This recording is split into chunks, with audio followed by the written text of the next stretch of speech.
Hi, I'm Jenny Pryor, also known as Living Bread Baker, as my business, and I want to share with you 4 things I want you to know about sourdough starter discard.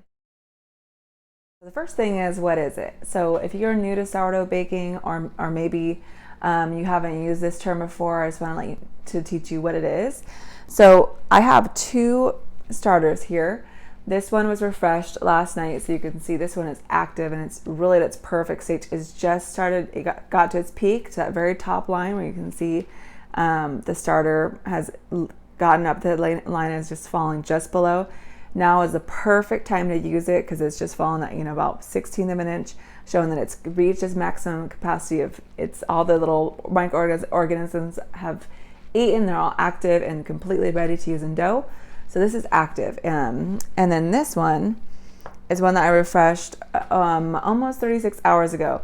And you can see it's fallen considerably. It got way up here, but now it's down here. And if you could look at the texture, I would say this looks like a salad dressing, like ranch dressing. Okay, so that is the really big difference, is that this guy was fed last night around 9 p.m. and it is about almost 2 o'clock here. So this has been fed for quite a while ago, and so once it's active, it will stay at this active stage for a while, which is good to know. Sometimes this new sourdough bakers, they don't realize that active stage is actually pretty generous, especially when you use white flour. So this is active, but in a few hours, usually it takes 18 to 24 hours for it to become discard. It will look more like this version right here. So that is the difference. Really, it's more time has passed for it to get from the active stage to discard. So those are the 3 stages of sourdough, and it's a cyclical process. So first you would take a little bit of an active or discard batch. So I could take a tablespoon from here, or I can use a tablespoon from here, and I can refresh it. That means that I've taken that small tablespoon and I feed it with flour and water. So usually for 1 loaf of bread, for the recipes I teach in my class, I tell people to feed it 60 grams of water, which is about a 1/4 cup, and 60 grams of white flour, which is about 7 tablespoons. So that is how you refresh it. Next stage, at about 6 to 12 hours, depending on your room temperature, it becomes active, like this one. And it will stay in that active stage for several hours. It depends, again, like in winter, that window will stay open pretty long once it hits its active period. In summer, it's a lot shorter because temperatures are hotter, and you won't have as long to use it. But then after that time, if you do not use your starter and just let it sit, then it becomes what I call discard. Okay, so those are the 3 stages, and that's the difference between an active sourdough starter and discard. All right, so number 2. Well, part of it is, some people, they literally will discard it, and that's okay, because what I teach in my class is that, just like you don't get mad at your dog when you feed it the food and actually eats the food and you have to go buy more from the store. That's part of the care of the animal. Just like that's very similar to a sourdough starter. The sourdough starter, those microorganisms, the yeast and lactic acid bacteria, they need that flour. They need that water and flour as a place to grow, multiply. That's their source of food. So they need that. And if you do the process where you're just literally discarding this, putting it in the compost, putting it down the drain, that's okay. But you can also save this discard and use it for other purposes. So some people ask me, how do I save it and how long do I keep it? So my point number 2 is that what I like to do is I usually have 1 to 2 jars in the fridge, and I will take what is left over from an old batch. So say this becomes discard, I would just pour the remainder in here, about 90%, and just save a little bit of it here, about a tablespoon left to refresh.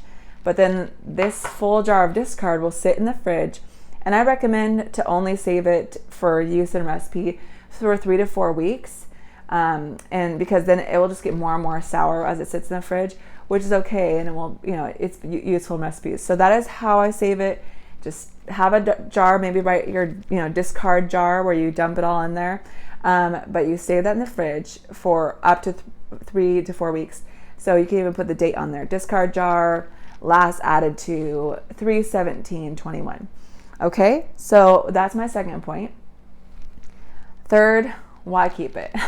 So this is an important point, because I know that for some people, if you're new to sourdough baking, just getting to the point of getting the cycle of the sourdough started to get it active when you want to be active and understand that getting a feeding routine in place, a refreshing routine in place is a big challenge.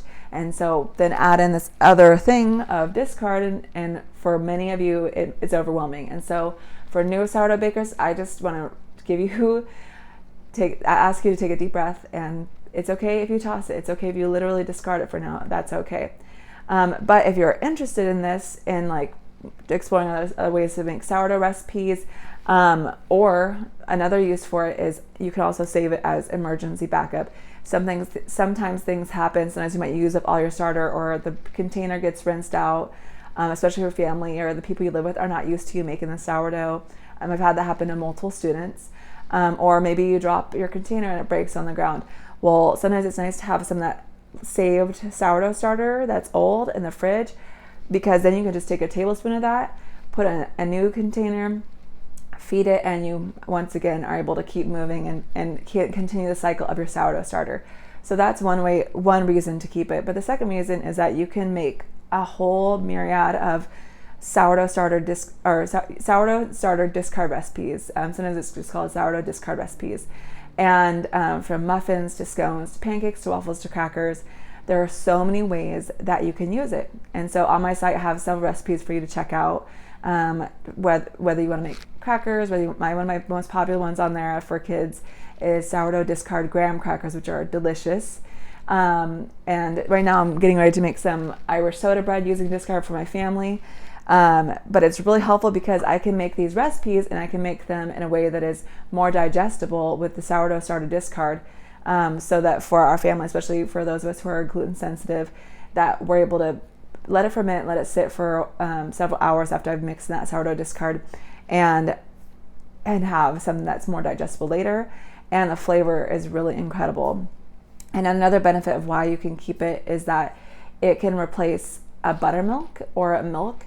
And so if you are sensitive to dairy and don't like to use milk in your recipes, it is a great alternative to use sourdough starter discard instead of milk. But you would need it to be at this really discard runny stage to kind of match that same sour flavor and texture of buttermilk. So my fourth point, and I think I've talked a little bit about this in point number 3, but the fourth thing I want you to know about sourdough starter discard is, well, how can you use it? So what I want you to know is that the difference between these two, again, active and discard, is that in here, all the yeast are at a stage where they're active and they're energetic, and when you mix them in a dough, they are going to give you the rise that you want because they are well cared for, they are fed and ready for use. And you also can see the structure of the gluten is still strong enough to hold in the air. They will start to digest those proteins down so much that they'll start to collapse and become more like a liquid, and the gluten at that point is so broken down it can't hold in the air. And the yeast in here, they're still in there, but they're really tired, broken down. Some of the microorganisms are either just really depleted or they've actually died. And so this is not going to just rise anything on its own.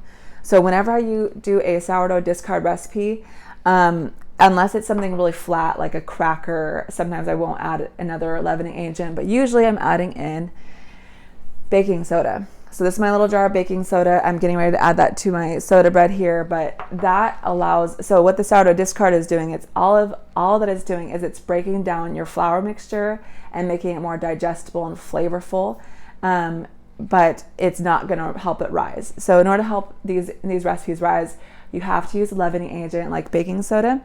You don't need to use baking powder. I'll do a separate video about baking powder versus baking soda. The last thing I want you to know about how you can use it is that if you are sensitive to gluten, it's important for you to look at the recipe and make sure that the flour is mixed in, and then after it's mixed in with the discard, that it has time to sit and rest and to ferment and break down a little bit before it is baked. So if you see a sourdough discard recipe where it says to mix in the sourdough starter discard, mix in the flour, add the other ingredients, and then bake it right away within that same 30 minutes or hour, that is not going to be broken down enough for those of you who are sensitive to gluten, because it's not just the sourdough discard being added that just does some instant magic. It's also the time that we give that dough to sit and rest and rise for the sourdough starter, for those little microorganisms to start to notch away at that protein so it's more digestible when we eat it. So that is it. That's what I want you to know about using sourdough discard. Hopefully this was helpful and it kind of demystifies that for you.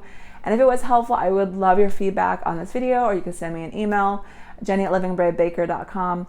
But my goal is really to help you, equip you, and give you practical tools and tips and recipes and get you excited to bake for your family, make memories, and connect with your community and others. So thanks for watching this video, and I will talk to you soon. Bye.